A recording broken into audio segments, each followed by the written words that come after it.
Welcome everyone again to this webinar on one of PRB's new ENGAGE presentations, The Family Planning Ripple Effect, Children Survive and Nations Thrive. Thank you so much for taking the time to join us today. My name is Marissa Yeakey. I'm a Senior Policy Analyst with PRB, and I'll be joined today by Rhonda Smith, Associate Vice President for International Programs here at PRB. There are a few webinar logistics to note before we begin. First, there will be no audio interaction during this webinar. You'll be able to hear me, the presenter, but we won't be able to hear you speaking. If you'd like to submit a question, please use the questions pane in your GoToWebinar control panel. Type in your question and click Send to submit it. You are welcome to submit questions at any time, although we will save them and respond to as many questions as possible during the question and answer portion at the end of the webinar. If you have any technical difficulties during the webinar, please submit a question and we will try to respond immediately. My colleague, Tyjen Sai Conley, is standing by to help you troubleshoot if need be. If you're listening to this webinar on your telephone, we want to remind you that you may incur long-distance charges depending on your telephone carrier. So we encourage you to listen to the webinar through your computer's audio if possible. If you have a mobile phone or another electronic handheld device, I recommend that you move it away from the speakers on your computer, as it can create some feedback and interfere with your ability to hear the webinar. And finally, you might want to consider closing any other programs that are open on your computer, because they may interfere with the quality of your connection. If you're having trouble seeing or hearing the webinar, please let us know, but be aware that the problem may be due to the quality of your internet connection. So getting started, we'll begin with an overview of all of PRB's ENGAGE presentations and what we mean by an ENGAGE presentation, and then discuss the specific presentation we're sharing today, which is the Family Planning Ripple Effect, Children Survive and Nations Thrive. We'll show you the full presentation and then review the accompanying materials, such as what's available in the user guide, to enable you to use these materials in your own work. Finally, we'll end with some time for me and Rhonda to respond to questions that arise. So to begin with, what are these ENGAGE presentations? PRB's ENGAGE presentations are dynamic, multimedia presentations for policy communication about family planning and reproductive health issues. These presentations are designed to engage high-level leaders in critical conversations about family planning, reproductive health, and development. Through the presentations, complex research and data are distilled into simple messages and graphics, enabling leaders at all levels to grasp the evidence base for why investment in health is a key development strategy. And finally, ENGAGE presentations are therefore intended to be useful advocacy tools so that you can share the good data and evidence about these topics. They're available online for people to download and use as part of their own work. The particular presentation we're focusing on today, called The Family Planning Ripple Effect, Children Survive and Nations Thrive, was developed with funding from the USAID Office of Population and Health through PRB's IDEA project. And the IDEA project stands for Informing Decision Makers to Act. Through this project, we aim to increase support among policy audiences for effective health and population programs around the world. The goal of the Family Planning Ripple Effect is to explain how family planning plays an important role in improving child survival, to highlight the health benefits of family planning for timing and spacing in pregnancy, and for nutrition in pregnancy and for infants and young children, and to learn from successes that countries have made in improving child survival. Through all of these, we hope to foster discussion among audiences about how the positive ripples from family planning can reduce child and maternal deaths, and contribute to national development. There are several different target audiences for this presentation. The primary audience is government policymakers at all levels and development donors who are in a position to allocate resources for child survival on policy and program agendas. Secondary audiences include all of those who influence high-level policymakers, such as the news media, civic and religious leaders, program officials, and other community leaders. This presentation is a tool that you can use to reach any of those audiences with messages about why family planning is a critical part of child survival strategies. For example, you might use the presentation with a group of regional policymakers about the importance of family planning for child survival in their region. Or you might use the presentation with family planning or health program officials who are preparing child survival programs and strategies to highlight the role that family planning can and should play in those programs. As you watch the presentation, I'd like you to consider how you might use the presentation yourself as an advocacy or educational tool to reach a specific audience or group in your country.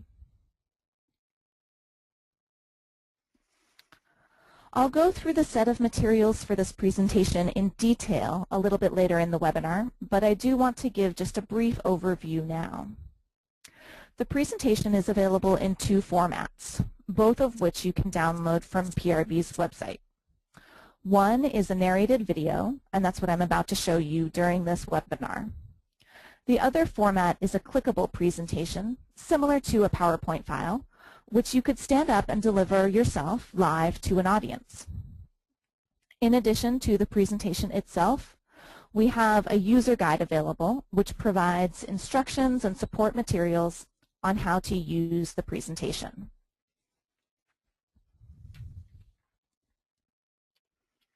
So, without further ado, here is the Family Planning Ripple Effect.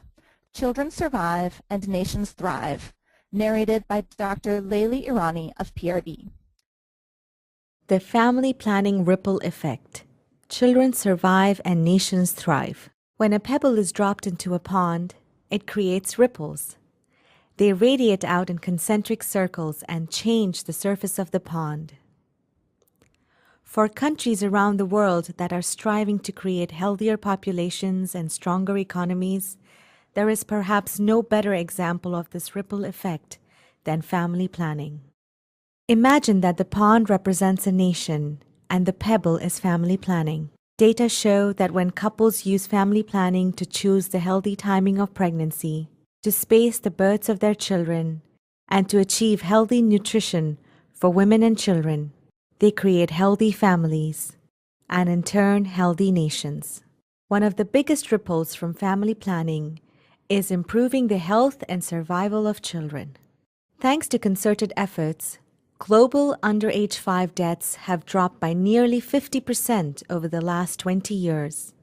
But in spite of this progress, worldwide nearly 7 million children under the age of 5 still die each year, largely from preventable causes. Achieving the commitment of the Global Promise Renewed initiative to end preventable child and maternal deaths, and specifically to reduce child mortality rates to 20 or fewer deaths per 1,000 live births in all countries by the year 2035, will prevent the death of tens of millions of children. Existing inexpensive solutions such as family planning for the healthy timing and spacing of pregnancies can play a significant role in achieving these goals. Both mothers and children suffer health risks and increased risk of death when women begin childbearing at too young an age, when births are spaced too closely together, when couples have more children than they want and can care for, and when women have children too late in life. But the ripples from family planning address each of these, benefiting children, families, and entire nations. The first ripple in our timeline is the healthy timing of pregnancy. This means encouraging later age at marriage and enabling young women to use family planning strategies, including modern and natural methods, to delay their first pregnancy and the start of a family until they are at least 18 years old and feel ready. The World Health Organization recommends delaying pregnancy until at least age 18 because studies have shown that both children and mothers have the healthiest outcomes when mothers time their pregnancies between the ages of 18 to 34, the green years. Conversely, both infants and mothers face increased risk of birth complications and death when mothers are younger than 18 or over the age of 35.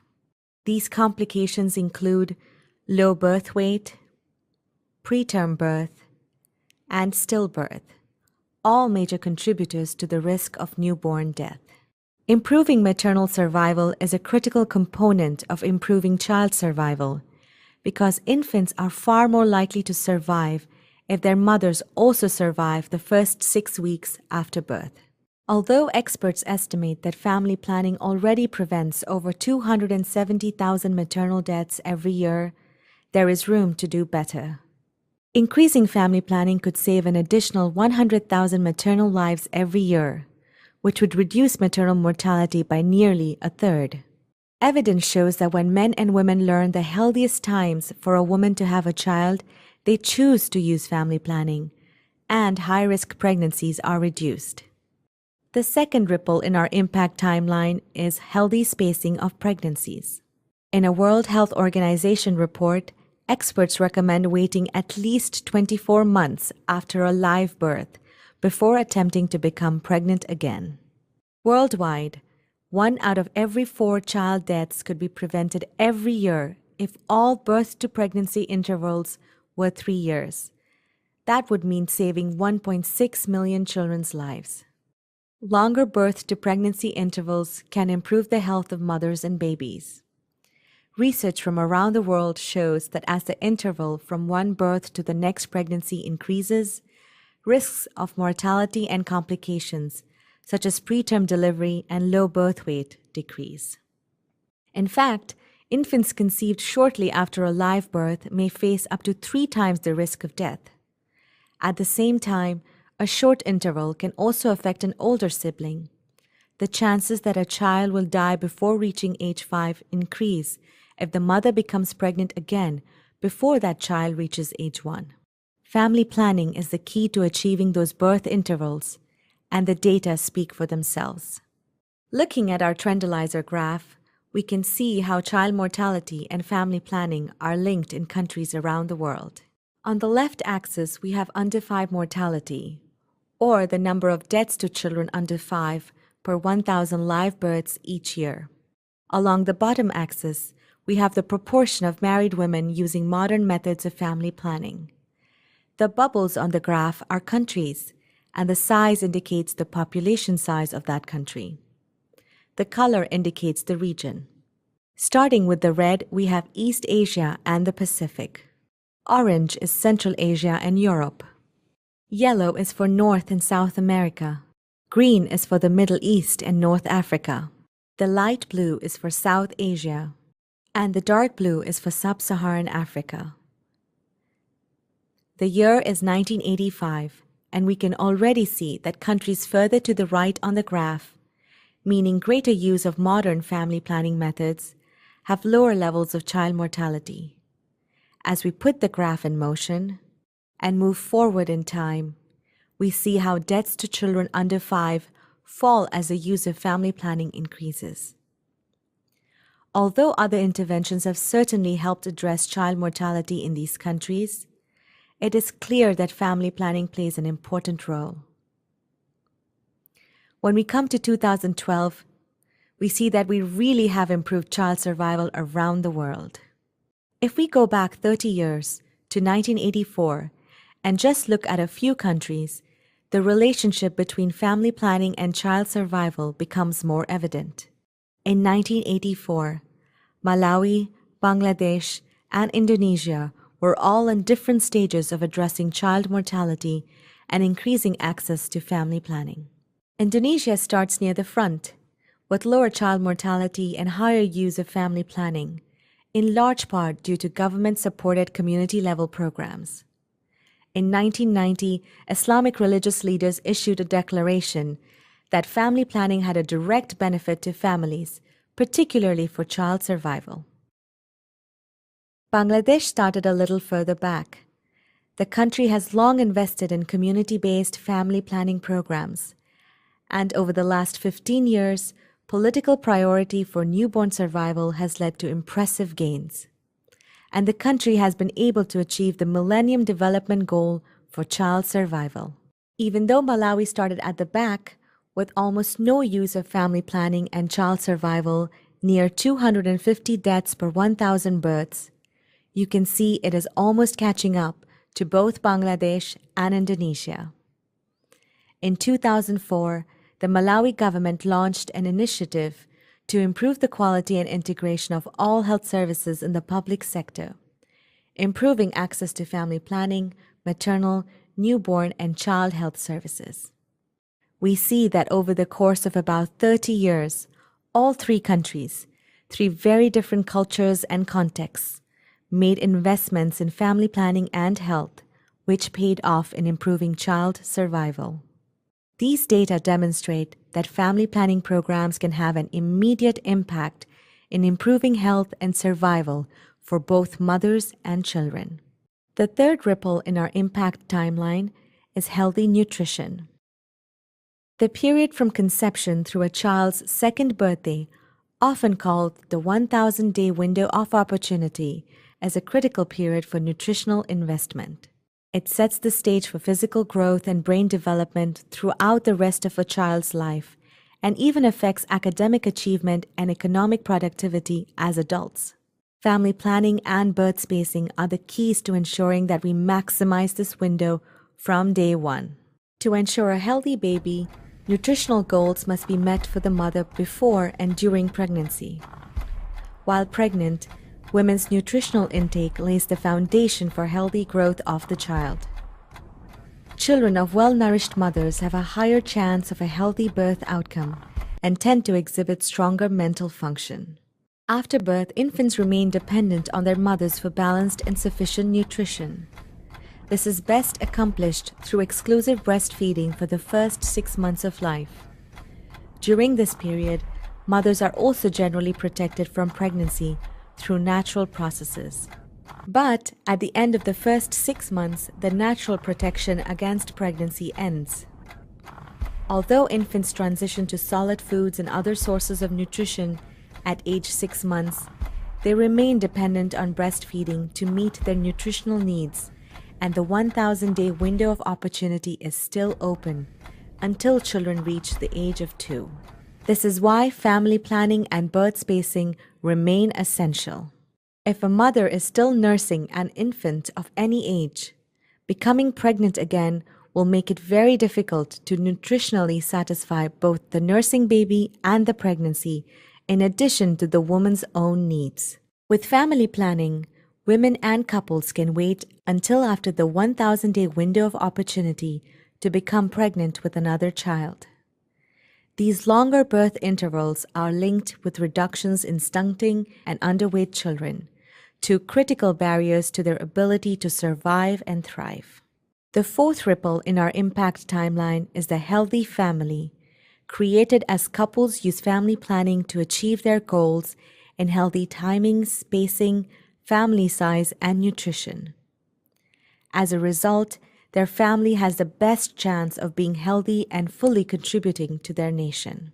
Family planning helps parents proactively plan for and achieve their desired family size. This allows mothers and fathers to focus their family's resources on the number of children they want and can adequately care for, giving each child more food, more time, more attention, and more means a better chance at survival and prosperity. Research in Bangladesh has shown that when parents have access to comprehensive family planning, maternal and child health services, they are able to achieve their desired family size.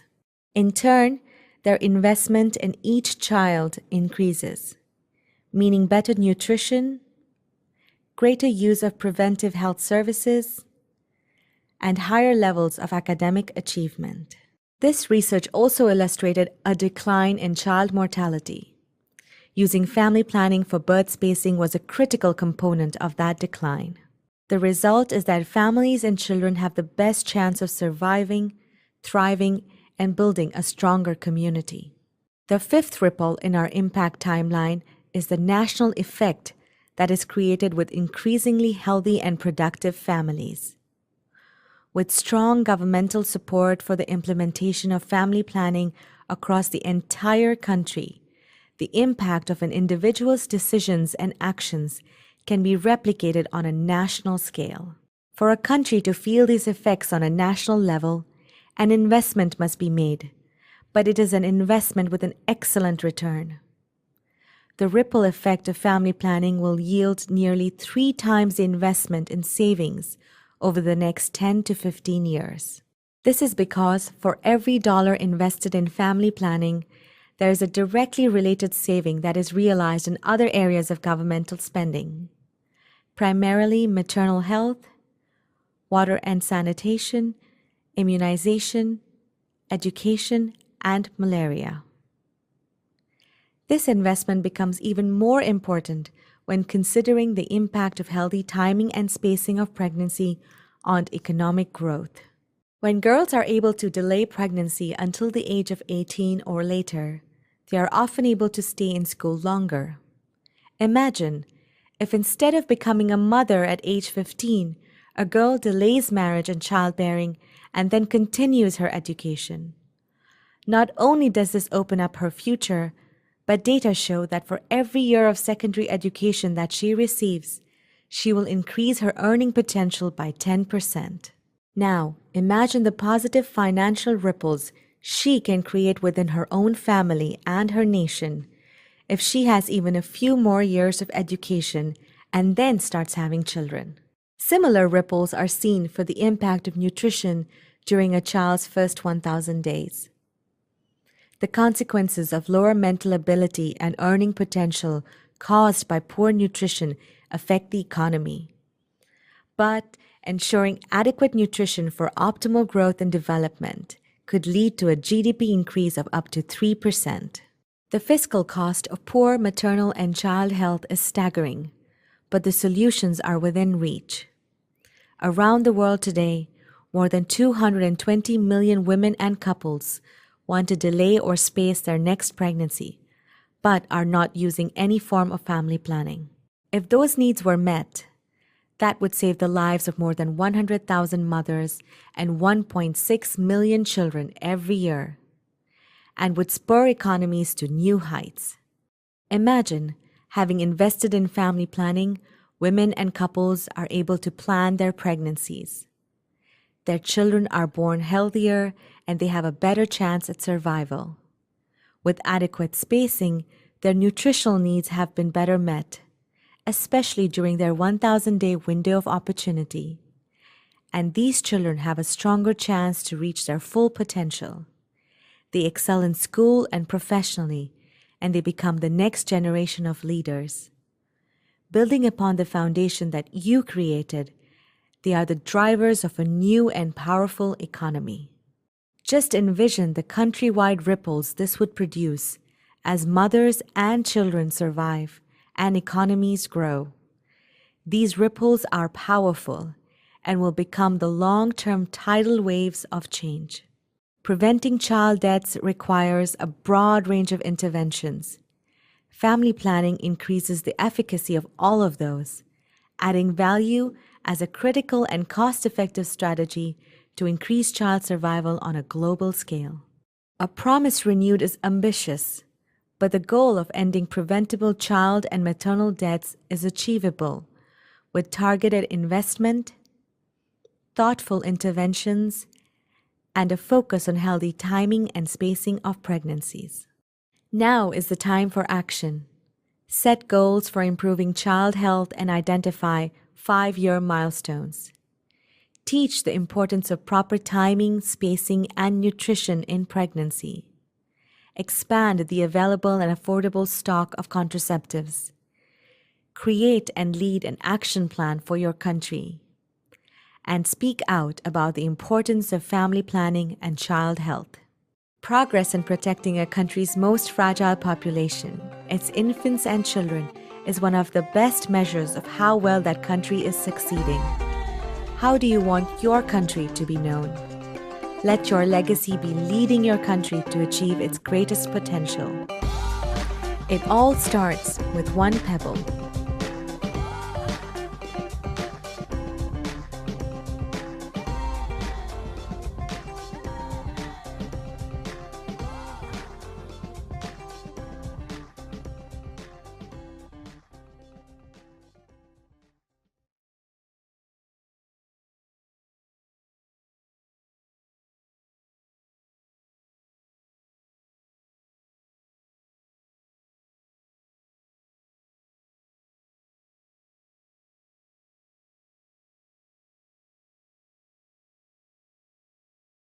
I hope that you enjoyed the presentation. If you have questions about the content, Rhonda and I will be able to address those at the end of the webinar during the question and answer session. And as a reminder, you are welcome to submit questions at any time. So what you just saw was the narrated video of the Family Planning Ripple Effect presentation. It's in a standard video file format, which should play on most computer media players like Windows Media Player or QuickTime.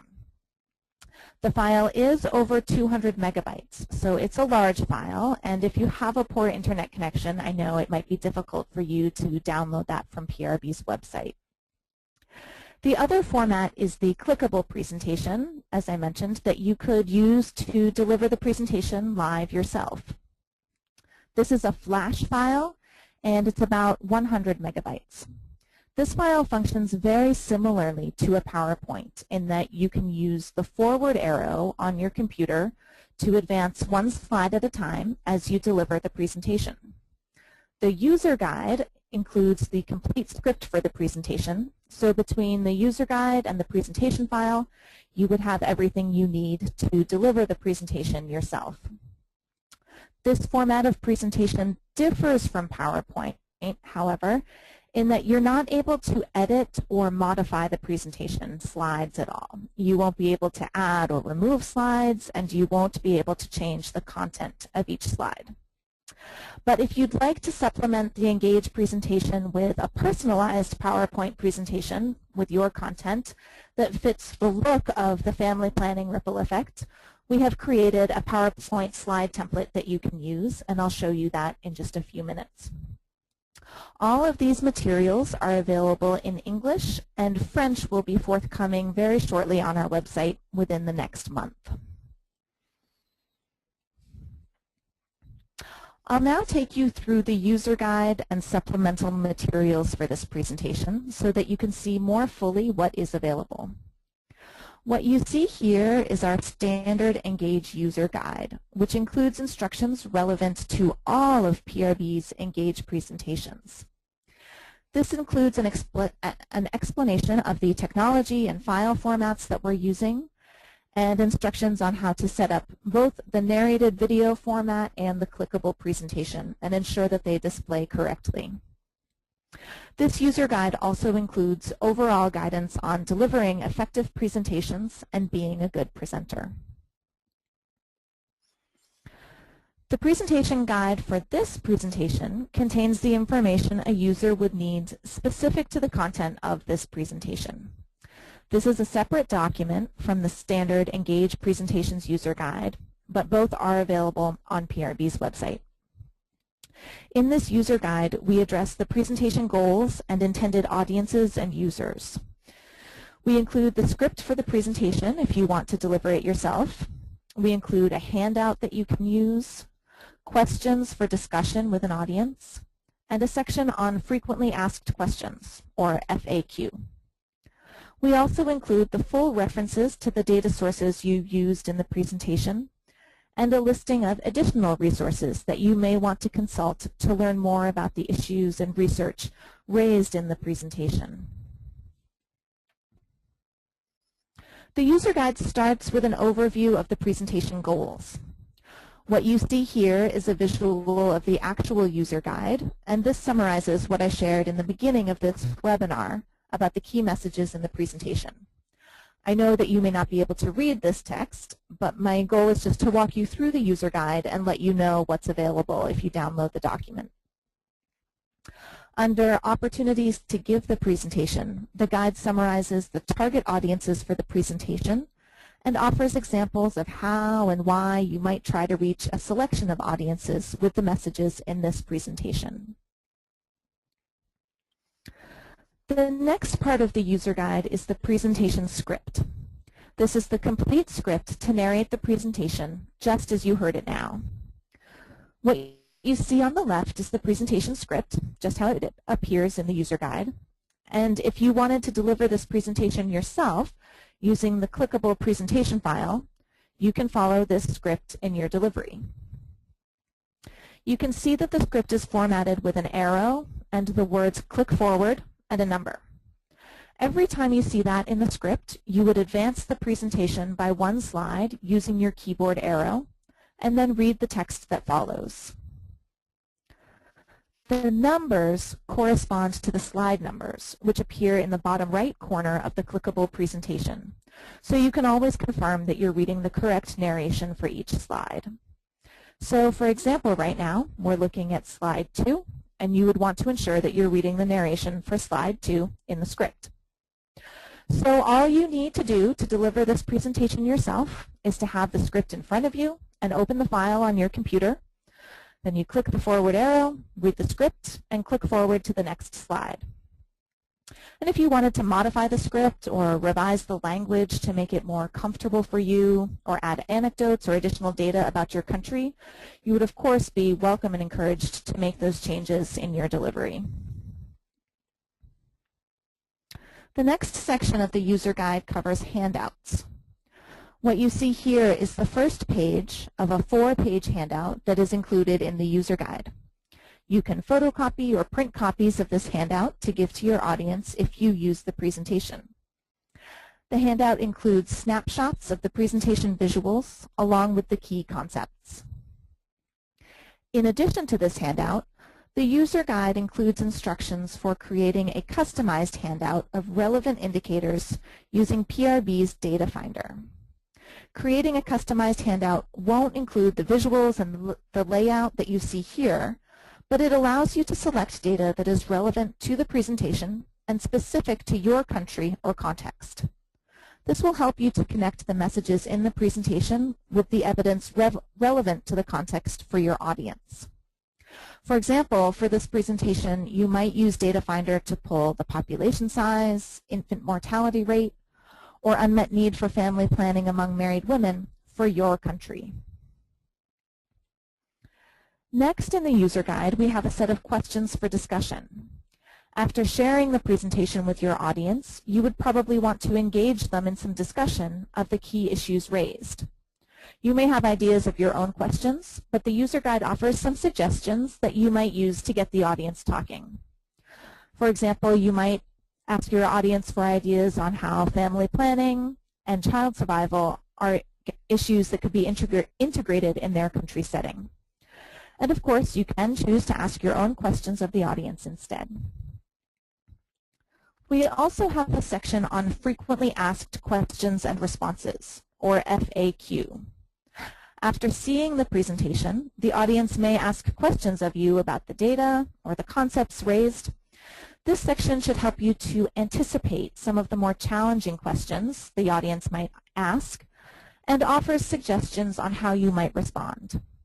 You can certainly choose to provide your own answers in your own way, but we hope that by reading this section in advance, you'll feel confident to respond to any of the questions that do arise. As I mentioned earlier, we've developed a set of PowerPoint slide templates which you could use to develop your own slides and messages to go along with this presentation. These are the 4 templates we've developed, and you can select from these and adapt the content and layout as you wish. If you're using the narrated video of the presentation, you can even just embed the video right into the PowerPoint, as I did, so that your messages and the ENGAGE presentation would flow almost seamlessly for your audience, assuming you don't have any technical difficulties, as I did. Finally, I'd like to draw your attention to PRB's ENGAGE snapshots. As I explained at the beginning of the webinar, our ENGAGE presentations are multimedia tools for policy communication and advocacy around critical issues in family planning, reproductive health, and development. The Family Planning Ripple Effect is one of these presentations, and others are available on topics such as youth, sexual and reproductive health, family planning and poverty reduction, and the population, health, and environment relationship. In addition to these presentations, we have a series of ENGAGE presentation snapshots, which are short 2 to 4 minute multimedia videos. These are available on PRB's website only as narrated videos, and they are much shorter and more focused than the longer presentations. The ENGAGE snapshots can be downloaded in the same way as the full presentations and can be easily embedded to play as videos within a PowerPoint presentation. This makes them effective tools for enhancing your own presentations if perhaps a full-length ENGAGE presentation is not the right choice for a given audience or opportunity that you have. And because they are so short, these videos are much smaller file sizes, hopefully making them easier to download and stream online, and also easier to share. 2 snapshot videos adapted from this Family Planning Ripple Effect presentation will be forthcoming on our website within the next few weeks. As I wrap up this portion of the webinar, I want to remind you of the intended use of this presentation, the Family Planning Ripple Effect, Children Survive and Nations Thrive. This is a multimedia advocacy tool that we hope advocates, educators, and others will be able to use in their work to help the key audiences of high-level leaders and decision-makers to understand the important role that family planning can play in improving child and maternal survival, and to highlight the health benefits of family planning for timing and spacing of pregnancy and nutrition in pregnancy and for infants and young children. As an advocacy tool, it is available on PRB's website along with the user guide materials to help you share the presentation with audiences and spark policy dialogue about how investments in family planning and children's health lead to healthier and stronger families, communities, and nations. If you have any questions about the presentation materials, the presentation itself, or the content, or ENGAGE materials in general, please go ahead and type them into the questions pane of your GoToWebinar control panel. Rhonda and I will do our best to respond to all of the questions we receive, but we apologize in advance if we're not able to get to all of them in the time that we have remaining. If there are outstanding questions when we wrap up in about 10 minutes, we'll share the responses with webinar participants over email. So now I'd like to turn it over to Rhonda Smith, who has a few questions that she will respond to. Good morning or good afternoon. We have a question. Do we know the reasons why so many women still are not using family planning? And the answer is yes. We have a significant amount of information on those reasons. We know that there are an estimated 220 million women who say that they want to space their next birth or not have any more children, but they're not using any type of contraception. Now, research has shown that among these women, 2 of the top reasons for not using are what we call health-related reasons, and that's fear of side effects, or believing in those persistent myths and misinformation about contraceptives. And the second top reason is opposition by a spouse or a partner or family members. We often hear that access is the highest ranking reason. If we define access as, say, the distance to a family planning clinic or the cost of contraceptives, access consistently ranks very low on the list of reasons. And that's not to say that there are not continuing challenges in making sure the shelves stay stocked with contraceptives, but access is not one of the top-ranking barriers to family planning use. This is important information because there are clear policy and program implications for family planning program managers. It points to the need to step up efforts to improve family planning counseling and also to support programs that work to dispel the social and cultural barriers like opposition to using family planning. Another question came in: what is the initiative A Promise Renewed? That was mentioned in the beginning of the presentation. That's a good question for those of us who work more on the family planning side and may not be familiar with the latest maternal and child survival efforts. A Promise Renewed came out of the Child Survival Call to Action that was held in 2012 in Washington, D.C.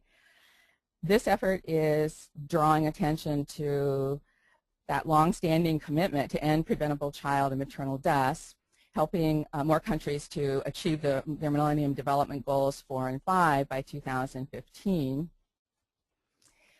UNICEF has established a small secretariat to promote actions for this initiative, and there are 3 key actions.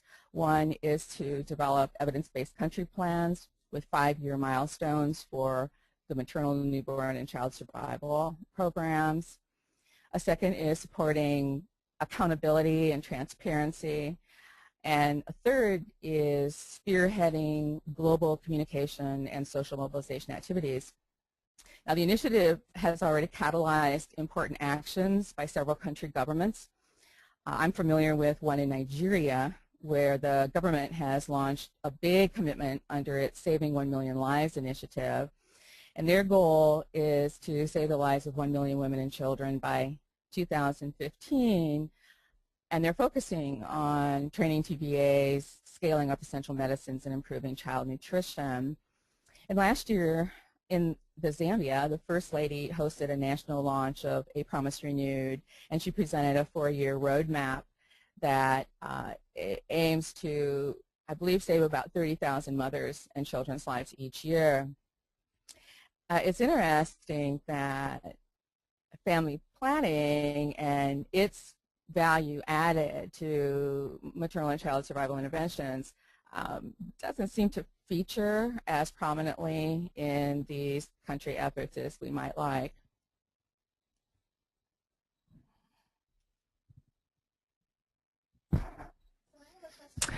So I have a question here asking, in sub-Saharan African countries, why not focus on limitation of the number of children instead of on spacing so much? And that's a great question. What we know from working in the family planning field is that for us, it's very important to focus on both enabling couples to have the number of children that they choose and can care for, as well as the spacing. What we find when we speak to some of these high-level decision-maker audiences is that the focus on limiting the number of children isn't always as politically palatable to them, and a focus on spacing for the health of the children and for the mother is much more amenable, and they're more interested and willing to act on that. What we also know from research is that when women and couples have access to a comprehensive range of family planning choices, when they're able to access those methods and feel confident in using them, they choose to both space their pregnancies and limit the number of pregnancies and children to the number of children that they want and can care for.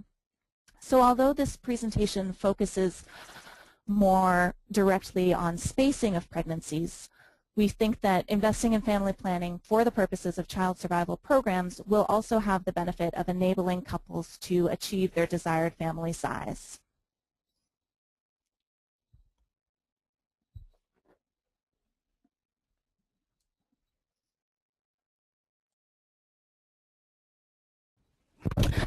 We have a question on what about the situation if in the country the investments are very limited? Well, I think this points to the tremendous need for education and advocacy for family planning, particularly among my family planning colleagues in many countries. They often say that the education has to start in the house. And by in the house, they mean across those departments in the Ministry of Health. We also need to make the most out of limited resources, and that often means taking advantage of every opportunity to integrate family planning into existing programs, whether that's integrating into postnatal services or post-abortion care services, or trying to integrate family planning into other maternal and child health activities at the community level, such as some of the growing programs of integrated community work with community health agents.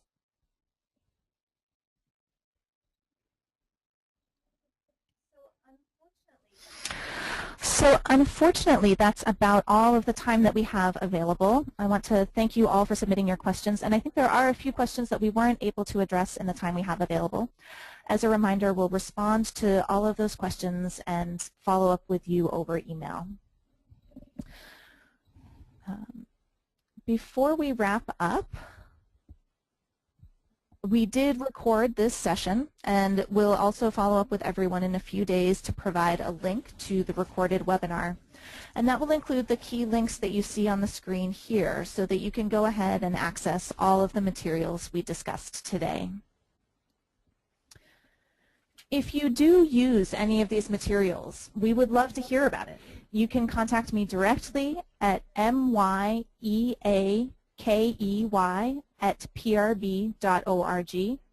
and I would love to know how you used the materials, what the outcome was, and how we can better support your work with data and materials about family planning and reproductive health. Before we end, I'd like to acknowledge and thank my colleague, Rhonda Smith, who has played a key role in all of the multimedia ENGAGE work here at PRB. I'd also like to acknowledge my colleagues Tyjen Tsai Conley and Angela Farmer for producing this webinar and making all of the materials accessible. That concludes our webinar. Thank you.